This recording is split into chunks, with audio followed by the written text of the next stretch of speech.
On parlerait beaucoup d'amour de l'Église. Pourquoi est-ce si important?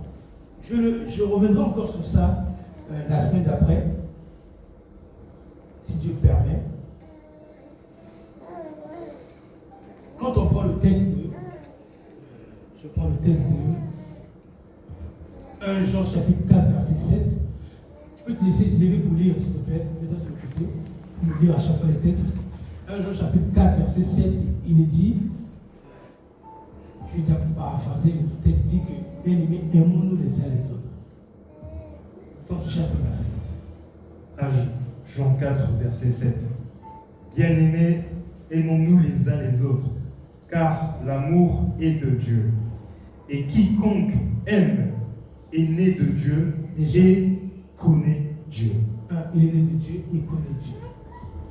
Donc, le peuple qui va venir auprès de nous, le peuple qui nous écoute, ils peuvent chanter, louer, faire ce qu'ils veulent, mais ne connaît pas Dieu parce qu'il ne marche pas de l'amour.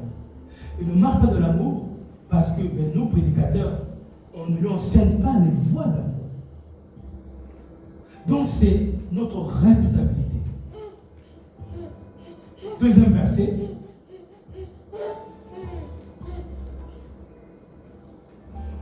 « 1 Corinthiens 13, verset 13. 1 Corinthiens chapitre 13, verset 13.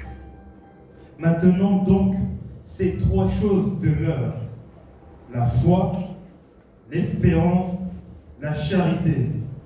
Mais la plus grande de ces choses, c'est la charité. » Donc, l'Église corps de Christ, les chrétiens ont remplis de foi, on a foi en notre Dieu. On a l'espérance du salut, on a l'espérance que Dieu va venir faire. Ces choses sont importantes. La foi, on en a besoin pour déplacer les montagnes, ou pour faire les miracles. Mais la Bible dit que la plus grande de ces choses, c'est l'amour. Pourquoi nous continuons de prêcher l'amour encore? 1 Corinthiens, chapitre 13, verset 1. 1 Corinthiens chapitre 13, verset 1. Quand je parlerai les langues des hommes et des anges, si je n'ai pas la charité, je suis un airain qui résonne ou une cymbale qui retentit. Lorsque, à la Pentecôte, les apôtres ont reçu les langues qui sont venues sur eux, c'était pas la prière en langue. C'était des langues existentielles, des langues vivantes. C'était par exemple le français, l'haïtien ou l'ivoirien. Mais c'était de ces langues-là qu'ils avaient reçues. Et ils parlaient en langue et les comprenant ce qui était de ces langues-là. Donc, tout ça c'est bien. Mais si on n'a pas l'amour, la Bible dit que c'est rien du tout. Pourquoi Dieu nous a demandé de prêcher beaucoup l'amour? On prend encore un autre texte. On est sur le texte de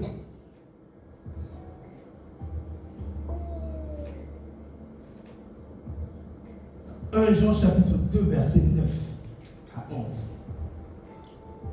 1 Jean chapitre 2 verset 9 à 11.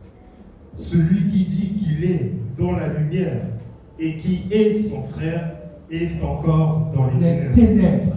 Continue. Celui qui aime son frère demeure dans la lumière et aucune occasion de chute n'est en lui. Aucune occasion de chute n'est en lui parce qu'il est dans la lumière. Donc, si le chrétien prie Dieu, chante Dieu, loue Dieu, mais il ne marche pas dans l'amour, il n'est pas dans la lumière du texte. Et il peut tomber en chute. La suite du verset dit quoi? Mais celui qui est son frère est dans les ténèbres, il marche dans les ténèbres et il ne sait où il va parce que les ténèbres ont aveuglé ses yeux. Donc, lorsque nous prêchons l'amour et que nous conduisons le peuple à marcher dans l'amour, on le fait sortir de l'aveuglement spirituel. Il trouve sa route dans sa foi, de par la lumière qu'il a allumée en marchant dans l'amour. Continuez encore. Pourquoi Dieu veut que nous parlons beaucoup d'amour les dimanches? On est sur Marc 2, verset 17. Marc chapitre 2, verset 17. Ce que Jésus ayant entendu il leur dit, non pas ceux qui portent bien, qui ont besoin de médecins, mais les malades. Je ne suis pas venu appeler des justes, mais des pécheurs. Je ne suis pas venu appeler des justes, mais des pécheurs. Donc, quand on comprend que Christ est venu sauver les pécheurs, nous, en tant que chrétiens, on ne peut pas dire rejeter un chrétien parce qu'il est péché dans le péché. Christ est venu justement rester auprès de lui. Bien sûr que dans certains cas, la Bible dit éloigne-toi de tel frère. Mais c'est mené dans la charité. C'est mené pas pour laisser la personne se débrouiller, non. Est-ce que Christ, quand nous péchons, il s'éloigne de nous, dit, quand tu pêches, tu vas là-bas, moi je suis ici, je suis plus en toi, je retire mon esprit. Non. Donc prêcher l'amour va amener le peuple à savoir donner de la valeur à son frère. Du coup, s'il y a des divisions dans les églises entre chrétiens, c'est à cause de nous, prédicateurs, on n'a pas fondé les chrétiens dans l'amour, dans la charité. C'est pour ça que l'Esprit de Dieu nous a demandé de prêcher l'amour aussi souvent que possible. Pour créer l'univers de Dieu dans le cœur des gens. Pour que les gens qui étaient indifférents ne le soient plus, ou le soient de moins en moins. Et que de plus en plus, ils se sentent concernés par la vie de leurs frères. Alors la Bible dit, aimez-vous les uns les autres, celui qui aime est né de Dieu. Celui qui n'aime pas n'a pas connu. Donc on ne le connaît pas. On n'a pas découvert qui est réellement Dieu. On n'a pas la parfaite révélation de Dieu. Donc, beaucoup de choses sont bien, mais 1 Corinthiens 13 dit, la plus grande de ces choses, c'est l'amour. J'ai juste voulu donner pourquoi est-ce que Dieu veut que nous parlons beaucoup d'amour. Parce que même si nous prions, nous faisons ce que nous voulons, on va mal le faire. L'amour nous donne le discernement pour prier au bon moment. L'amour nous donne la lumière pour analyser nos mauvaises œuvres. L'amour m'amène, vous voyez le texte de Matthieu 7 dit que ne jugez pas, vous ne serez pas jugés. Pourquoi vois-tu la bague de ton frère? N'aperçois-tu pas ta poutre? Ôte premièrement ta poutre. Après, tu verras comment ôter. Mais il faut qu'on ait de l'amour. Il faut que nous marchions dans notre amour, dans l'amour, pour que notre propre lumière nous éclaire, nous amène à constater notre poutre. Parce que souvent on parle des pailles des autres, parce qu'on n'a toujours pas vu notre poutre. Mais pourquoi on ne voit pas notre poutre? Tout à l'heure on l'avait vu. Celui qui marche de les ténèbres, celui qui marche de les ténèbres est son frère. Et c'est-à-dire qu'il est dans l'aveuglement, c'est ce qu'on a vu. Il est aveugle, il ne sait pas où il va. Du coup, il est incapable de percevoir cette tâche qu'il a ici. Il ne voit pas ça. Parce que l'amour qui est un précepte, qui est une règle, qui est la lumière, ne l'éclaire pas. C'est notre lumière qui nous éclaire. L'Esprit de Dieu est en nous tous. Son intensité en chacun de nous varie de notre investissement dans la foi. En d'autres personnes, il est éclairé, il est très fort. Il est comme dans la mouvance, il est comme un feu. En d'autres personnes, sa gloire est à peine faible. Faible, étouffée par les ténèbres du monde. Et du coup, à ce moment-là, quand on voit les fautes des autres, regardez ce qu'il a fait. Alors que nous-mêmes, on a ça, on ne voit pas. D'où il est important de prêcher l'amour chaque dimanche. Maintenant que j'ai introduit, on va parler de qu'est-ce que c'est que l'amour. On va parler de rechercher l'amour. On est sur le texte de 1 Corinthiens chapitre 14, verset 1. 1 Corinthiens chapitre 14, verset 1. Recherchez la charité. Aspirez aussi au don spirituel, mais surtout à celui de la prophétie. Amen. Recherchez la charité.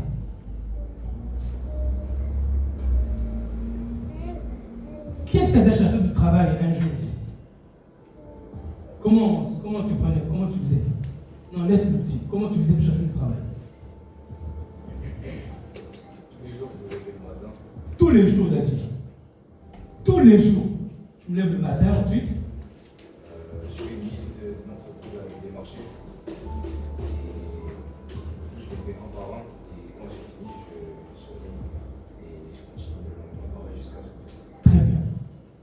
Voilà comment on cherche du travail. Tu peux parler maintenant, tu peux relire le verset 1 Corinthiens 14. Il dit quoi? Recherchez la charité. Voilà comment le bien-aimé cherche. Tous les jours. Tous les jours. Est-ce qu'on cherche comment l'amour? Tu peux reprendre le texte de 1 Jean chapitre 4, verset 7 à 8. Vas-y. 1 Jean chapitre 4, verset 7 à 8. Bien-aimés, aimons-nous les uns les autres, car l'amour est de Dieu. Et quiconque aime est né de Dieu et connaît Dieu. Ensuite, celui qui n'aime pas n'a pas connu Dieu, car Dieu est amour. Car Dieu est amour. Donc quand le texte dit rechercher la charité, elle est en train de dire, le texte est en train de dire rechercher Dieu.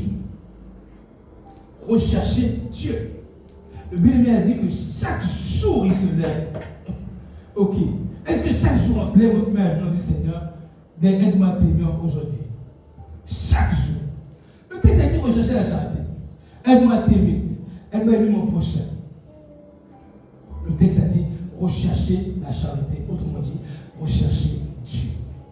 Bien sûr que Dieu dit qu'on le cherche. Quiconque cherche trouve. Et n'est-ce pas, il a trouvé du travail, n'est-ce pas? Donc si on n'a pas trouvé la charité, si on ne marche pas dans la charité, c'est qu'on ne cherche pas vraiment.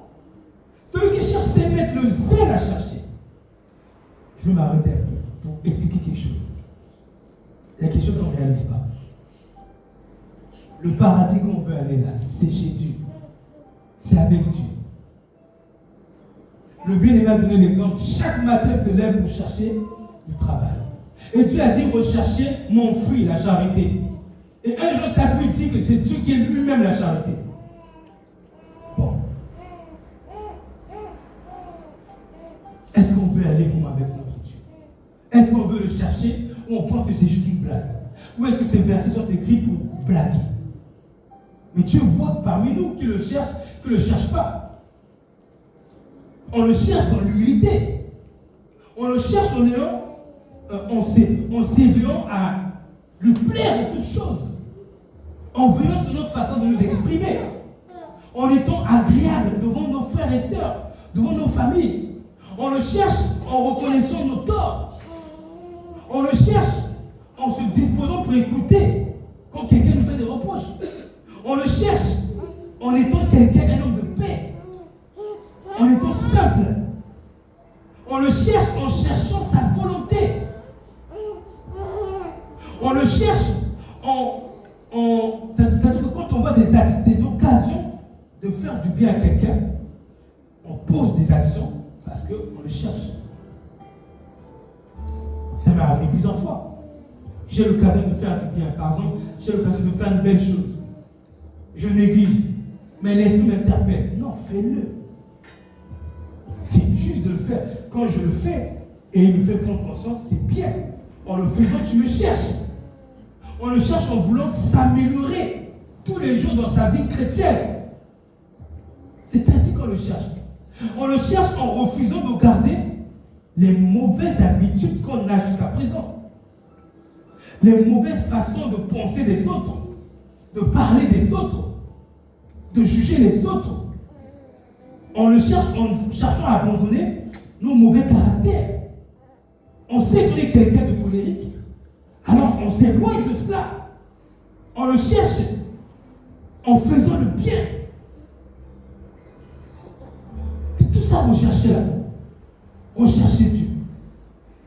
On le cherche en posant des actions d'amour pour un frère ou une soeur quand il nous a fait constater que là, regarde, tu peux faire ça pour la personne, ça lui fera du bien. Et on a le pouvoir de le faire.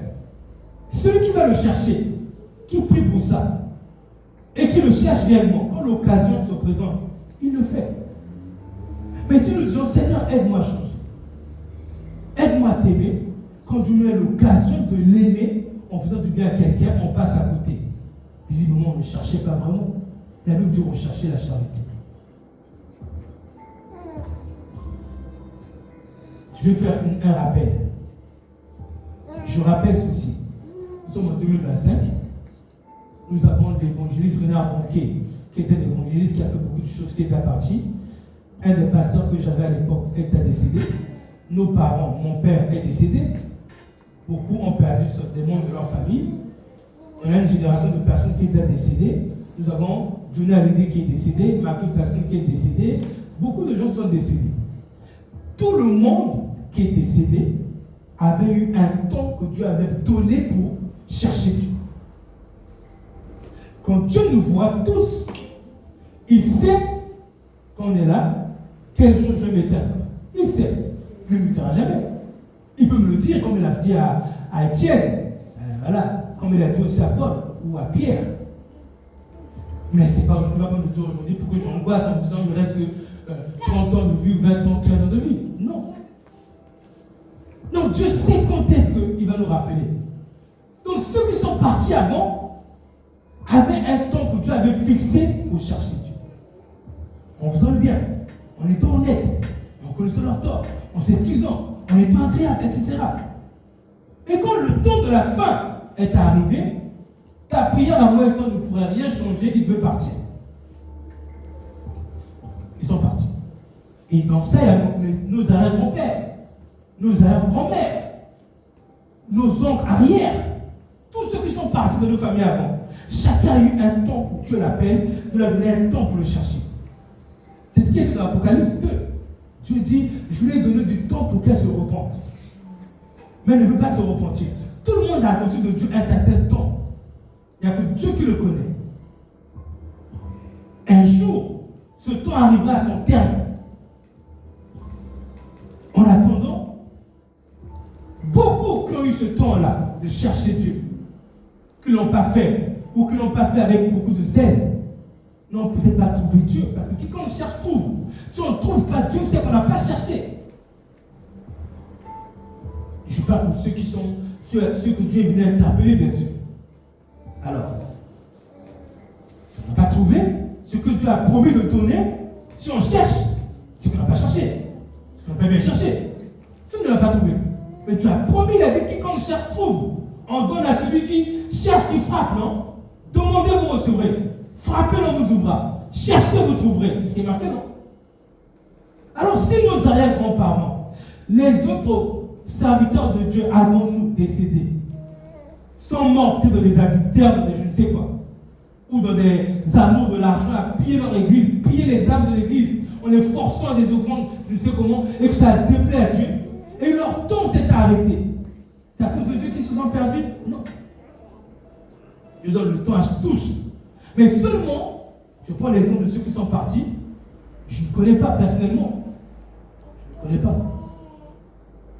Mais il est évident qu'il y en a certains qui sont partis, pas au bon endroit. Et Dieu le sait. Dieu se réserve de cacher ça, bien sûr.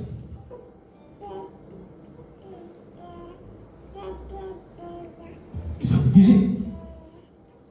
On a négligé. Eux, ils ont négligé hier.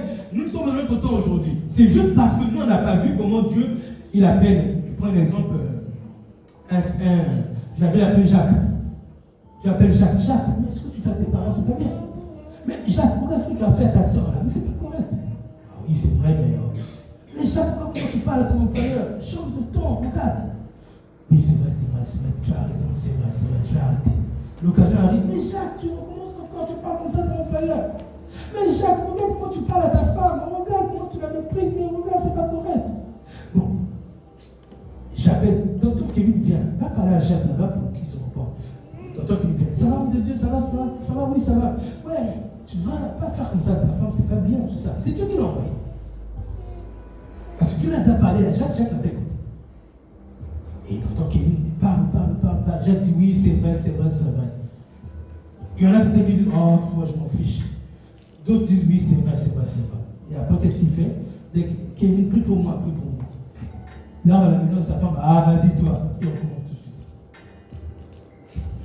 Nous, ici, là, c'est juste parce qu'on ne voit pas comment Dieu a appelé les autres avant qui sont décédés, que nous négligeons les occasions de changer que Dieu nous donne. Juste parce qu'on n'a pas vu, on ne voit pas. Dieu pourrait nous ouvrir les yeux. Regardez le nombre de fois j'ai appelé telle personne. Il y a des exemples comme ça. Hein. Il y a des exemples de personnes qui ont une révélation du Christ qui leur a rencontré. Pourquoi telle personne s'est perdue? À sa grande grande tristesse, Christ en pleurait. Christ dit, j'ai envoyé plein de mes serviteurs pour parler à la sœur pour telle chose. Elle n'écoutait pas. Nous, c'est juste parce qu'on ne voit pas ces choses-là. On analyse Dieu que par rapport à notre réalité. Je ne veux pas faire peur à quelqu'un. Mais ce n'est pas parce que les gens qui se sont perdus, est-ce que Dieu les aime plus que nous? Levons la main si quelqu'un pense que Dieu l'aime plus que Dieu les aimait moins que nous. Est-ce que Dieu les aimait moins que nous ici? Dieu aime Adam, non? Quand Adam a péché, dehors. Il a fait que Christ revienne. Dieu les aime pas moins que nous. Dieu les aime plus que nous.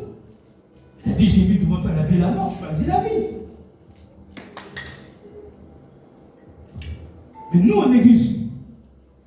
On remet à demain la repentance. Oh, je changerai demain. Oh, je changerai demain. Bon, c'est vrai que, voilà, je changerai demain. Voilà. Je ne veux pas faire peur à quelqu'un. Non. Je veux juste amener quelqu'un à comprendre l'importance de chercher la charité.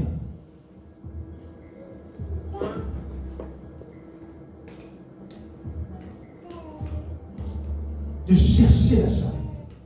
De s'efforcer d'être droit, honnête, vrai, de s'humilier. Même quand quelqu'un nous a fait du mal, on est fâché de se battre pour se contenir.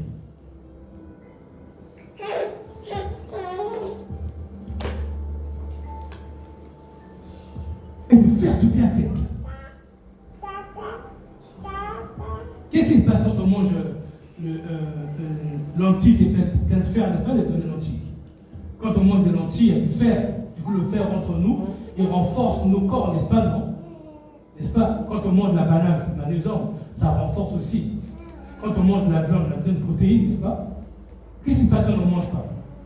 On manque de nutriments, n'est-ce pas? Il se passe qu'on maigrit.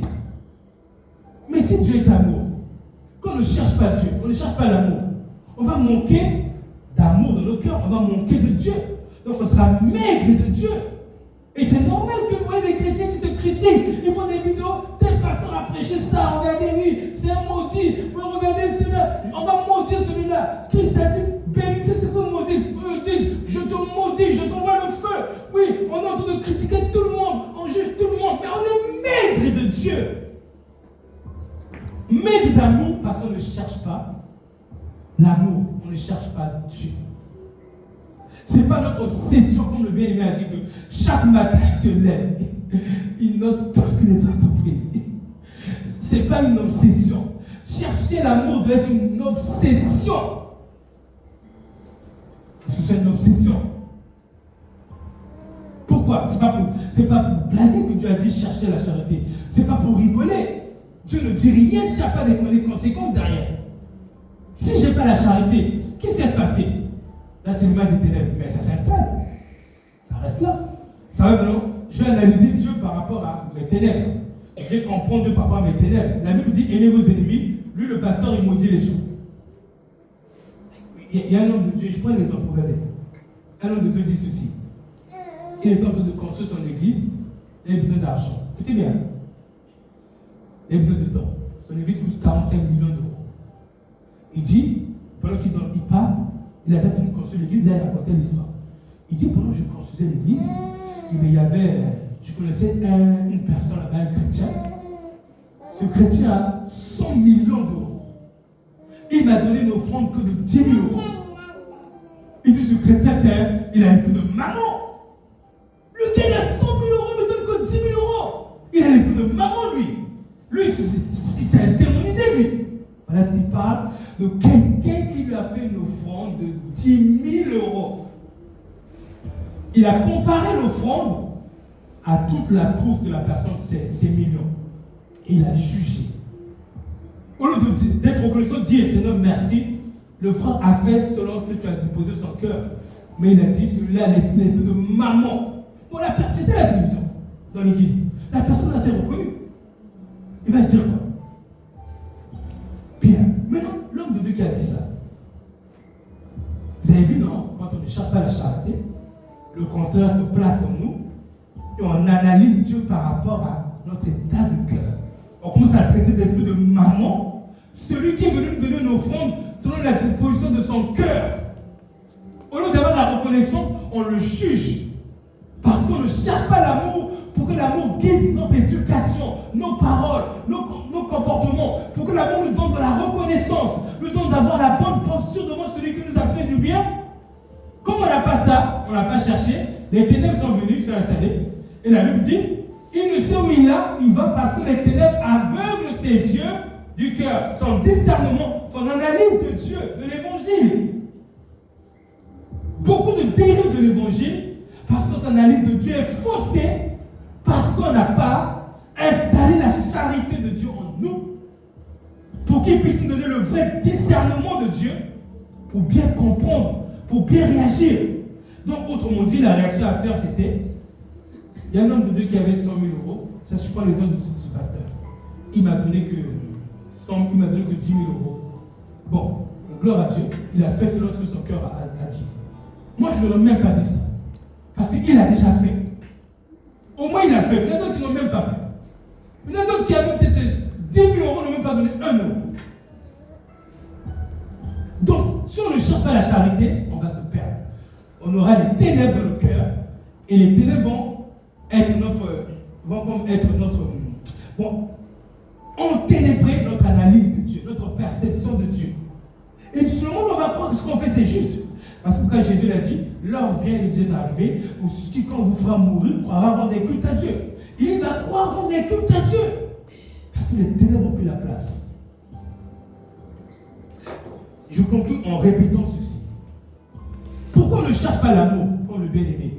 C'est-à-dire en reconnaissant les torts, en se faisant agréable, en se faisant une bonne épouse, un bon conjoint, en étant compréhensif, en venant rendre des comptes à nos femmes, en étant simple d'esprit, en étant quelqu'un de vrai, de souriant, en luttant contre notre caractère, notre orgueil, notre violence à l'intérieur de nous. Pourquoi on ne cherche pas l'amour avec un zèle? Parce qu'on ne comprend pas qu'avant nous, ceux qui sont partis, ils avaient leur temps pour chercher. Ils ont cherché avec une négligence. Et quand l'heure est arrivée, ça dure 30 ans, 40 ans, 50 ans. Ça dépend de Dieu. Pour d'autres, c'est 10 ans. Il y en a qui meurent à 20 ans. Il y en a qui meurent à 30 ans. Il y en a qui meurent à 70 ans. Ça dépend. Peut-être que la personne qui va mourir à 80 ans, Dieu veut l'interpeller à 40 ans. Ou peut-être Dieu l'interpeller depuis ses 20 ans. C'est Dieu qui sait. On ne sait pas à quel moment Dieu commence à interpeller. Bon, quand on a des questions qui arrivent, oui. Mais on ne se connaît pas exactement à quel temps Dieu juge qu'il a commencé à nous appeler. Mon père est décédé. Mon père est décédé. Il y a un temps, je me suis lamenté sur sa mort. En tant que croyant, je me suis lamenté. Cela vient me consoler. J'ai eu 10 ans pour accepter cette réalité. Je dis, Seigneur, pourquoi tu m'as fait naître dans une famille où le papa allait être rejeté pour que moi je le vois partir sans être en Christ et que je me traumatise l'esprit une fois qu'il part en me disant qu'il n'est pas parti au bon endroit. Ça m'a traumatisé. Tu es venu me consoler, me répondre. Chaque personne a reçu de Dieu un temps d'appel qui a un début, qui a une fin. C'est à chacun de répondre à son appel. Nous, on n'a pas vu comment Dieu a appelé les autres, mais nous voyons seulement comment Dieu nous appelle, nous, ici, nous-mêmes aujourd'hui. On voit, comme le frère a témoigné des problèmes qu'il avait. C'est là où maintenant je nous encourage. Quand on voit qu'on a des problèmes comme ça, il faut seulement prier le Seigneur, remettre ça devant la croix. Père, je n'arrive pas. Voici ce que je te dépose. Il faut toujours parler à Dieu, parler avec Dieu. Un jour, quand le bien-aimé a dit, Dieu va envoyer la puissance de la croix de Golgotha qui va venir se réaliser dans notre prison et nous délivrer de cette puissance d'oppression. On est restauré. Mais le danger, c'est qu'on voit nos fautes à répétition, on ne prend pas la peine de le ramener à la croix, on les accepte, on les intègre dans notre vie, on ne prie même pas Dieu. Donc on ne cherche pas l'amour pour chercher à nous repentir, on ne cherche pas Dieu. Et ça reste comme ça pendant des années. Dieu envoie des serviteurs, des frères chrétiens pour nous dire, mais ce que tu fais à ta femme, c'est pas bien, mais repens-toi. On a toujours des raisons. Et un jour, comme aux autres, ce temps arrive à la fin. Pour certains, ils vont au ciel parce qu'ils ont écouté la voix de Dieu, ils ont cherché l'amour. Pour d'autres, Dieu se sait. Mais pour nous qui sommes dans notre réalité 2025, là, nous recherchons la charité, que hier, d'autres ont cherché, d'autres ont trouvé, d'autres n'ont peut-être pas trouvé. Fin du message, gloire à Dieu.